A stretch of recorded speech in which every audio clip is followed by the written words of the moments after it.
موضوع ہٹ گیا ہے لیکن کیا کریں, اب کچھ باتیں کرنے کی ہوتی ہیں جو وہ موضوع بنا کے ہوتی نہیں ہیں.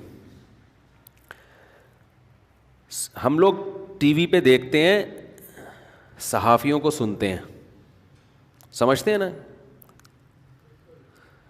اور جو ٹاک شوک میں پروگرام آ رہے ہوتے ہیں نا ان کو سن رہے ہوتے ہیں. تو خوب سمجھ لیں کہ کسی بھی پروگرام کو کامیاب بنانے کے لیے ضروری ہے کہ آپ دوسروں کے کیڑے نکالتے رہیں بیٹھ کے. آپ اگر مذہبی اسکالر بننا چاہتے ہیں نا اچھے, ایک طریقہ تو یہ کہ تمیز سے بنیں, آپ پڑھیں, اچھی ایجوکیشن حاصل کریں, 8-10 سال مدرسوں میں لگائیں, زندگی کا اپنا ایک جوانی کا حصہ وقف کریں دین کی تعلیم کے لیے, پھر پازیٹیو وے میں کام کریں, آپ لوگوں کو حلال و حرام بتائیں, دنیا کا مسافر خانہ ہونا بتائیں, اسلام کی حقانیت بتائیں. ایک طریقہ تو یہ, اس سے شہرت ملے گی بہت دیر سے کیونکہ یہ تو سب کر رہے ہوتے ہیں. ایک طریقہ یہ ہے کہ آپ دین کی تبلیغ یوں شروع کر دیں, لوگوں کو بار بار کہیں یہ بات میں بتا رہا ہوں, میرے علاوہ کوئی بھی نہیں بتاتا, باقیوں کی نفی کرنا شروع کر دیں. سمجھ رہے ہیں نا, یہ میں بتا رہا ہوں, یہ میرے علاوہ کوئی بھی آپ کو نہیں بتائے گا. جیسے تو دنیا میں امام مہدی کا کوئی رشتہ دار پیدا ہوا ہے, تیرے علاوہ تو سارے گھاس کھاتے رہے بیٹھ کے, پتہ نہیں کوئی مریخ سے آیا ہے جو تجھے ہی پتا ہے, باقی کوئی نہ کسی کو پتا ہے نہ کوئی بتائے گا. یہ والا منجن پاکستان میں بہت چل رہا ہے, اور یہ صرف مذہبی طبقے میں نہیں, ڈاکٹروں میں بھی, حکیموں میں بھی. یوٹیوب پہ چینل دیکھو, ڈاکٹر آئے گا کوئی لگایا ہوا ہوگا اور ایک چیز بتا رہا ہوگا, کہے گا یہ بات آپ کو ڈاکٹر نہیں بتائیں گے, یہ بات آپ کو میں بتا رہا ہوں. لوگ کہیں گے یار یہ ایسا ڈاکٹر ہے خدا کی قسم, باقی سارے فراڈی ہیں, کوئی بھی نہیں بتاتا, سب پیسوں کے چکر میں لگے ہوئے, یہ کوئی تبلیغ میں 4 مہینے لگا کر آیا ہے, اور ایسا 4 مہینے لگائے جو کسی اور نے نہیں لگائے. جب بھی یہ جملہ یاد رکھ لو, کوئی کہہ رہا ہے نا یہ بات میں بتاؤں گا, کوئی ڈاکٹر نہیں بتائے گا, اس مطلب تو جھوٹ بول رہا ہے. باقی ڈاکٹروں نے کیا گھاس کھائی ہے, انہوں نے کچھ اور پڑھا ہے جو تو کچھ اور پڑھ کے آیا ہے کیا. اسی طرح یہ جملہ, یہ بات آپ کو کوئی مولوی نہیں بتائے گا, یہ بات آپ کو کوئی مفتی نہیں بتائے گا, یہ بات آپ کو کوئی عالم نہیں بتائے گا, میں بتاؤں گا, اس مطلب جھوٹ بول رہا ہے, یہ غلط بتا رہا ہے. یہ کون سے تیرے پاس ایسا علم آ گیا جو تو بتائے گا, باقی سارے مولوی گھاس کھا رہے ہیں بیٹھ کے. کیوں نہیں بتائیں گے بھائی وہ, اور تمہیں کس نے کہا کہ وہ نہیں بتا رہے, آپ ان کو سنو تو پتا چلے گا, سارے یہی بتا رہے ہیں, تو اکیلا تھوڑی پیدا ہوا ہے دنیا میں.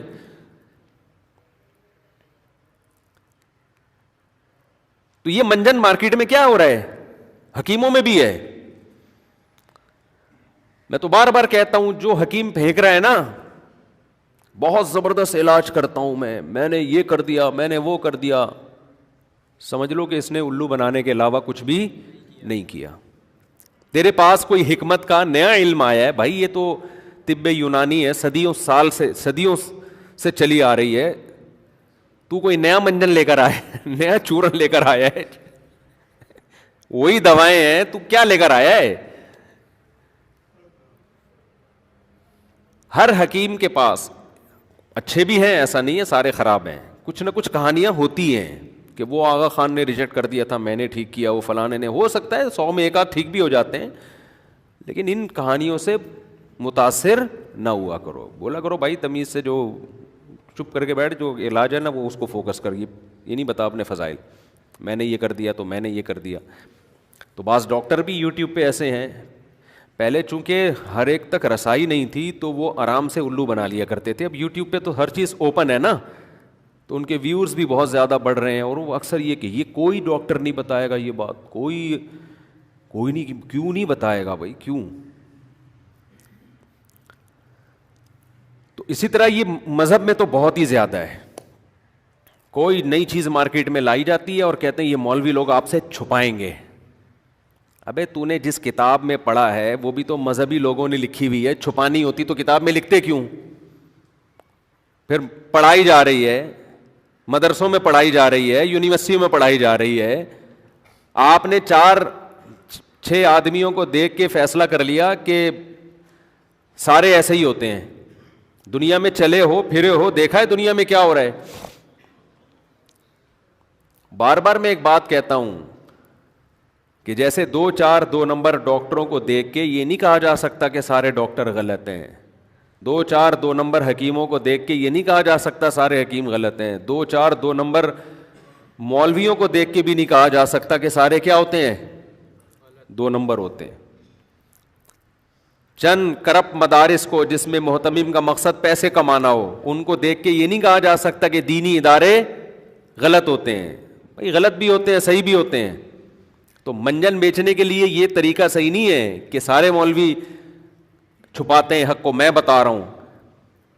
دوسری بات یہ کہ مجھے ایک بات بتاؤ، مکھیوں کی 2 قسمیں ہیں، ایک ہے شہد کی مکھی اور ایک ہے گندگی پر بیٹھنے والی مکھی. ایسا ہی ہے نا؟ یہ جو دوسری مکھی ہوتی ہے نا گندی،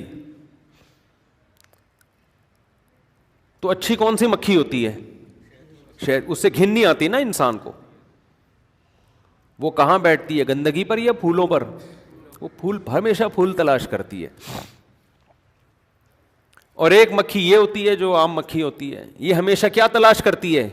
گندگی. جہاں گندگی ہوگی وہاں یہ ڈیرے لگائے گی بیٹھ کے. شہد کی مکھی وہاں سے بھاگے گی. تو اسی طرح اسکالرز کی بھی 2 قسمیں ہیں. اگر آپ مسلسل لوگوں کے عیب تلاش کرتے ہیں، اس مولوی نے اپنی کتاب میں یہ لکھا، اس مولوی نے اپنی تقریر میں یہ کہا، اس مولوی نے بہت ساری اچھی باتیں کہی ہیں، ایک غلطی ہو گئی. اس مولوی نے اپنی کتاب میں بہت سی اچھی باتیں کی ہیں، ایک اس سے غلطی ہو گئی، تو آپ نے فوراً غلطیوں کو، ادھر کی غلطی، ادھر کی غلطی، ادھر کی غلطی، ادھر کی غلطی نکال کے پورا 1.5 گھنٹے کا کلپ بنا دیا، بیان کر دیا آپ نے. سننے والا یہ سمجھے گا کہ مولویوں کے پاس غلط بات کرنے کے علاوہ کوئی اور کام ہے ہی نہیں. وہ تو یہ سمجھے گا نا.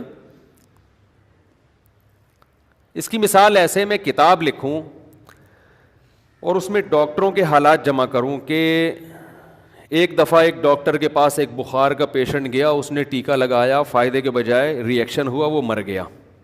یہ میں نے تاریخ اور دن کے ساتھ یہ واقعہ نوٹ کر لیا. پھر 1 سال میں ایک اور دفعہ ایسا دوسرے ڈاکٹر کے ساتھ ہوا، پھر ایک اور دفعہ ایسا تیسرے ڈاکٹر کے ساتھ ہوا. ہوتا رہتا ہے، یہ تو ری ایکشن بھی ہوتا ہے. میں نے ایسے 100 واقعات جمع کر کے اتنی موٹی کتاب لکھ لی ریفرنسز کے ساتھ. جب آپ وہ کتاب پڑھیں گے کہ فلاں ڈاکٹر کو فلاں نے فلاں ٹیکہ لگایا تھا، مر گیا، فلاں ڈاکٹر کو فلاں نے فلاں چیز کاٹنی تھی، غلطی سے کچھ اور کاٹ دیا ہے. بھائی سب کچھ ہو سکتا ہے نا. فلاں ڈاکٹر نے یہ کرنا تھا، غلطی سے یہ کر دیا، فلاں ڈاکٹر نے کی رپورٹ ہی غلط آئی تھی، یہ ہو گیا تھا، وہ ہو گیا تھا. تو وہ کتاب پڑھنے کے بعد آپ کانوں کو ہاتھ لگاؤ گے، آپ بولو گے بھائی آپریشن کرانے کے لیے کسی سرجن کے پاس جانے سے بہتر ہے قصائی کے پاس چلے جاؤ. یہ ذہن بنے گا کہ نہیں بنے گا؟ اور پھر واقعی قصائیوں کے پاس جاؤ گے، اور قصائی کا بیڑا غرق کرے گا آپ کا. کرے گا کہ نہیں کرے گا؟ کیونکہ قصائی صرف کاٹنا جانتا ہے، کیسے کاٹنا ہے، کیا کاٹنا ہے، اس کٹنے کے بعد زخم کو کیسے ٹھیک کرنا ہے، یہ نالج قصائی کے پاس نہیں ہوتی.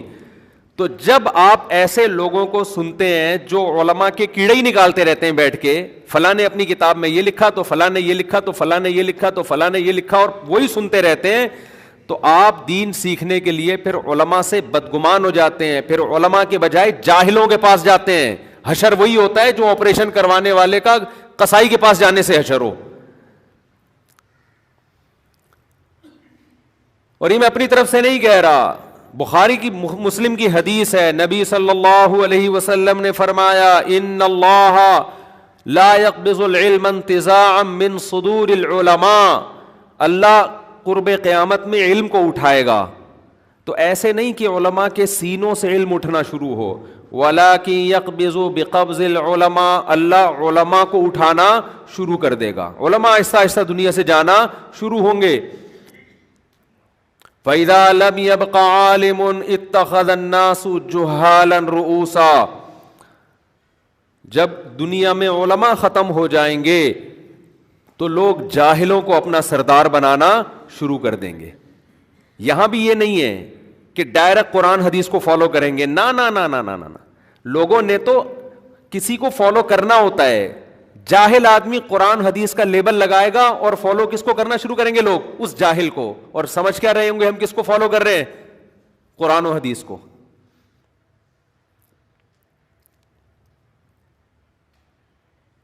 آپ نے فرمایا فَأَفْتَوْا بِغَيْرِ عِلْمٍ، وہ جاہل لوگ علم کے بغیر فتویٰ دیں گے. علم کا مطلب جو علم میں رسوخ ہوتا ہے نا، علم میں گہرائی ہوتی ہے. ظاہر سرسری طور پر تو کچھ نہ کچھ تو وہ دلیل دیں گے نا، تاکہ لوگوں کو پتہ چلے کہ یہ اسکالر ہیں. بغیر علم کے، علم کی گہرائی، علم میں عمق نہیں ہوگا، گہرائی نہیں ہوگی، اس کے بغیر فتویٰ دیں گے. فَضَلُّوا وَأَضَلُّوا، خود بھی گمراہ ہوں گے اور لوگوں کو بھی گمراہ کریں گے.